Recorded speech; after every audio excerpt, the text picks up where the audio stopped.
Dalam kehidupan sehari-hari, kita sering dihadapkan pada situasi di mana kita harus menjelaskan atau membela iman kita.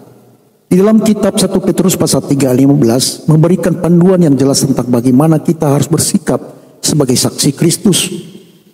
Ia berkata demikian, "Tetapi kuduskanlah Kristus di dalam hatimu sebagai Tuhan, dan siap sedialah selalu memberi pertanggungjawaban kepada setiap orang yang meminta pertanggungjawaban dari kamu tentang pengharapan yang ada padamu, tetapi dengan lemah lembut dan hormat." Dari nats ini ada beberapa hal yang perlu kita renungkan. Pertama, kalimat kuduskanlah Kristus di dalam hatimu artinya menempatkan Kristus sebagai prioritas. Nats ini dimulai dengan perintah untuk menguduskan Kristus dalam hati kita. Ini berarti menempatkan Kristus sebagai pusat dari segala sesuatu yang kita lakukan. Ketika Kristus menjadi prioritas utama, hidup kita akan mencerminkan kasih dan kebenarannya. Menguduskan Kristus berarti menjaga hati kita tetap murni dan terfokus kepada Tuhan. Ini adalah fondasi dari kesaksian kita, karena dari hati yang kudus akan mengalir kata-kata dan tindakan yang memuliakan nama Tuhan. Kalimat siap sedia memberi pertanggungjawaban artinya adalah kesiapan untuk bersaksi. Kita dipanggil untuk selalu siap memberikan alasan atas pengharapan yang kita miliki. Ini berarti kita harus memahami iman kita dengan baik dan mampu menjelaskannya kepada orang lain.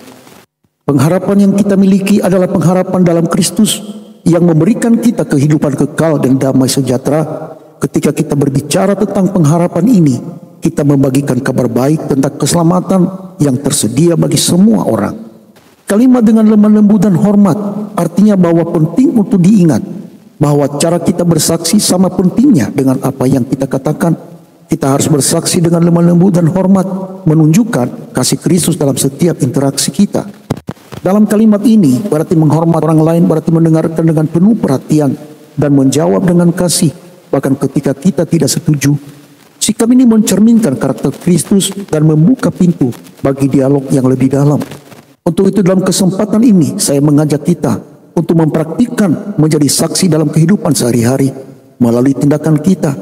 Selain kata-kata, tindakan kita juga merupakan kesaksian yang kuat. Hidup dengan integritas, menunjukkan kasih, dan melayani orang lain adalah cara-cara kita dapat menjadi saksi bagi Tuhan.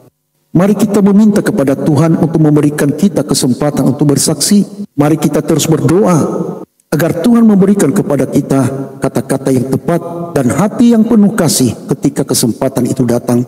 Saudaraku kekasih dalam Tuhan, di dalam nats ini mengingatkan kita akan tanggung jawab kita sebagai saksi Kristus.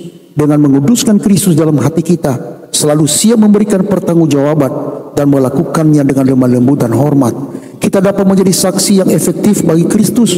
Kiranya Tuhan memberi kita keberanian dan hikmat untuk bersaksi dalam setiap kesempatan yang Tuhan berikan kepada kita. Kasih karunia dari Tuhan kita Yesus Kristus menyertai kita sekalian sampai Ia datang kembali. Maranatha. Amin.